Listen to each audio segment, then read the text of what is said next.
Querido aluno do Colégio CAFA, você que por algum motivo perdeu alguma das nossas avaliações ou então está precisando recuperar um pouco da nota,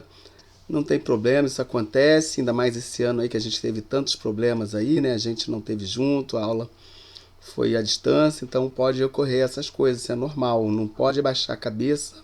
vamos levantar a bola e vamos fazer junto essa recuperação aí, vai dar tudo certo. A gente vai falar então da nossa matéria do terceiro bimestre, características do espaço urbano na América e na África. Boa sorte para vocês aí, vamos juntos. Uma característica marcante no processo de urbanização da América e da África é que nem todos os países do continente americano e africano são urbanizados. As diferenças socioeconômicas vão se manifestar na urbanização nesses continentes. Então, a urbanização na América anglo-saxônica, por exemplo, que é Estados Unidos e Canadá, ela ocorreu durante o processo de povoamento, enquanto na América Latina a urbanização só ocorreu já devido ao desenvolvimento industrial após a Segunda Guerra Mundial.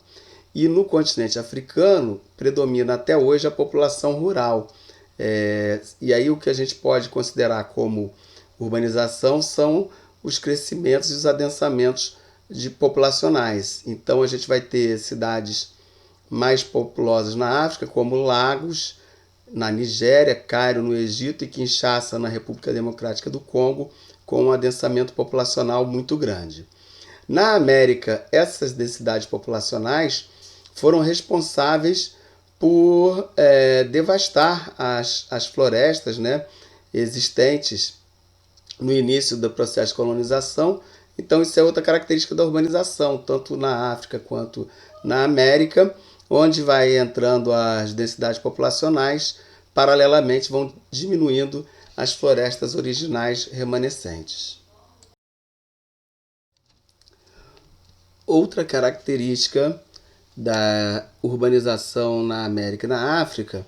é as contradições próprias de uma urbanização feita num sistema capitalista desigual, né? Então, ao mesmo tempo que ocorre um encurtamento das distâncias devido à evolução dos sistemas de transporte, dos meios de comunicação na globalização, né? Então, a gente vê essa música aí do Gilberto Gil fazendo uma metáfora a isso, né? A música Parabólica Camará, dizendo que antes o mundo era pequeno e a Terra era grande. Hoje o mundo é muito grande, mas o mundo é pequeno, do tamanho de uma antena parabólica, ou seja, através das redes de telecomunicações e de transporte, você chega rapidamente a qualquer lugar do mundo. Isso é uma realidade do ponto de vista de tecnologia, mas no dia a dia das grandes cidades, essas distâncias vão ser, apesar de mais curtas do que o espaço global, vão ser muito dificultadas para as populações que precisam se deslocar dentro dos centros urbanos, das suas casas aos seus locais de trabalho nas metrópoles e retornar. E aí isso é o que a gente chama de migração pendular, que é aquela migração que a pessoa faz todo dia para trabalhar, estudar ou obter os benefícios das cidades centrais das metrópoles e retornarem ao seu lar. Bom, e aí, se a gente entendeu que a urbanização ela acaba sendo resultado dos processos de colonização, que foram de povoamento e de exploração, povoamento, os países anglo-saxônicos, e exploração, os países da América Latina,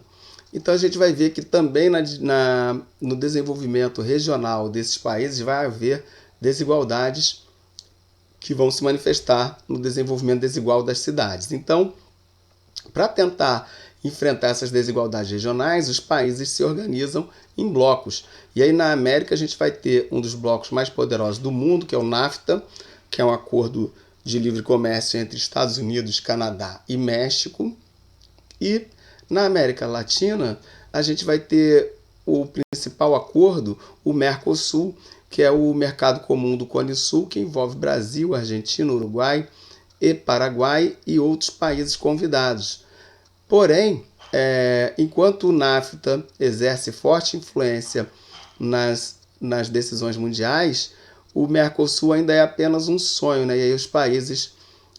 não se adequam tanto pelo Mercosul, procuram mais fazer alianças regionais, e uma aliança regional possível é a gente juntar a Argentina, Uruguai e Paraguai, que são países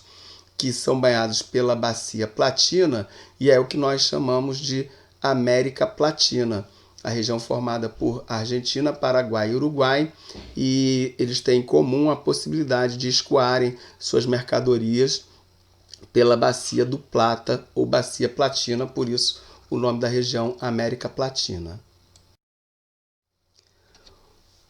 Um problema grave, fruto das formas desiguais como as cidades vão se constituindo e vão se desenvolvendo, e vai haver inclusive desenvolvimento desigual também desse problema entre os países mais ricos e os países mais pobres, são as questões socioambientais. E aí na América a gente tem os Estados Unidos, que é o país mais capitalista do mundo, né, a maior potência capitalista do mundo, e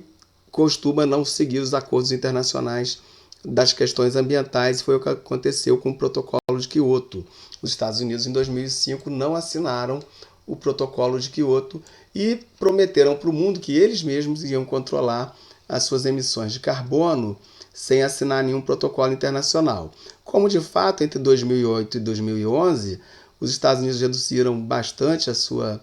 sua emissão de carbono, mas ainda assim, sozinhos, produzem muito mais carbono do que todos os outros países americanos juntos. E isso é um problema ambiental importante, dado o aquecimento global que vem se abatendo sobre a Terra, né? Outro problema da urbanização, e que vai ficando cada vez mais grave devido ao desenvolvimento sem planejamento, crescimento desigual das cidades, falta de investimentos em saneamento básico, principalmente nos países mais pobres da América e da África, é a questão da situação dos recursos hídricos, né? Como é que a gente vai destinar a água, tanto do ponto de vista da água para beber, como depois de usada a água na forma de esgoto ou de resíduo industrial, resíduo familiar, como redestinar essa água para que ela entre de novo no ciclo natural, que é a função da água fazer o ciclo da vida no planeta, né? Então, no continente americano, por exemplo, é extremamente preocupante a questão dos recursos hídricos, porque os mananciais, ou seja, as fontes de onde vêm as águas, encontram-se em regiões de florestas, e florestas que estão cada vez mais sendo alvo da ação humana. A gente viu esse ano mesmo como que estão queimando o Pantanal e a floresta amazônica para tentar ampliar o espaço para o gado. Então isso acaba atingindo e reduzindo os mananciais, as fontes geradoras de água. Em diversos países do continente americano e também no africano, parte dos dejetos e dos esgotos é lançada diretamente nos leitos dos rios, sem tratamento, né, tornando cada vez mais escassa a disponibilidade de água potável, sobretudo para as populações mais pobres, né? E ainda tem o risco de a água ser usada como um segregador social com a privatização que está ocorrendo em vários países, sobretudo na América Latina. E aí a crescente demanda pela água aumenta então a necessidade de que se conserve e se preserve a água, mas a poluição eleva o custo do tratamento e do abastecimento urbano industrial, tornando esse recurso aí cada vez mais caro, principalmente para as populações de baixa renda. Além disso, temos os problemas ambientais ligados aos recursos hídricos, não só as águas continentais, né, rios, lagos, lagoas, manguezais, mas também as águas marítimas, que começam a sofrer grandemente o impacto das ações humanas, porque recebem através dos rios e dos manguezais os resíduos de atividades industriais e dos esgotos das grandes cidades,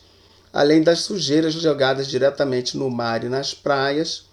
o que tem causado mortandade de peixes, da fauna e da flora marinha e das aves, né, que se alimentam desses animais marinhos, e além dos pescadores, né, e suas famílias, o que está diminuindo a pesca, né, diminuindo drasticamente as condições socioeconômicas dessas pessoas, além dos problemas com saúde, porque a água do mar está tão saturada de plástico que já começa a se tornar um microplástico, a ser evaporado junto com a água, gerando uma chuva ácida de microplástico, ou nós comemos esse microplástico através dos peixes, né? Quando a gente se alimenta dos peixes, além de estar ingerindo toda sorte de micro-organismos gerados nessa poluição toda através dos peixes e dos frutos do mar. Como consequências da urbanização desorganizada, da poluição e das desigualdades regionais, nós vamos ter na África e na América países extremamente desenvolvidos e ricos, como, por exemplo, Canadá e Estados Unidos, países emergentes como Brasil, México, Argentina, Nigéria e África do Sul na África, mas também países em situação de pobreza extrema, sobretudo na África e na América Central. E aí junta-se a pobreza dos países com os problemas causados pela poluição e pelo aquecimento global e desastres naturais, nós vamos ter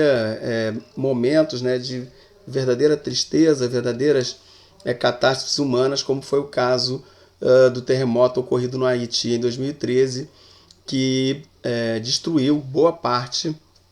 dessa ilha, né, que já tem bastante problemas sociais, né, problemas de habitação, problemas de saúde, problemas de saneamento, uma população branca minoritária extremamente rica e a maior parte da população muito pobre, sofrendo aí com problema como, por exemplo, o terremoto de 2013 no Haiti. E por fim, como consequência do investimento maior em ciência e tecnologia nos países mais ricos e desenvolvidos, enquanto os países mais pobres são dedicados ao negócio agroexportador e geração de commodities, o que acontece é que as pessoas, os cientistas, os jovens estudantes desses países mais pobres acabam não vendo oportunidade de crescimento em seus países e vão buscar crescimento em outros países mais desenvolvidos, é o chamado processo de fuga de cérebros, o que traz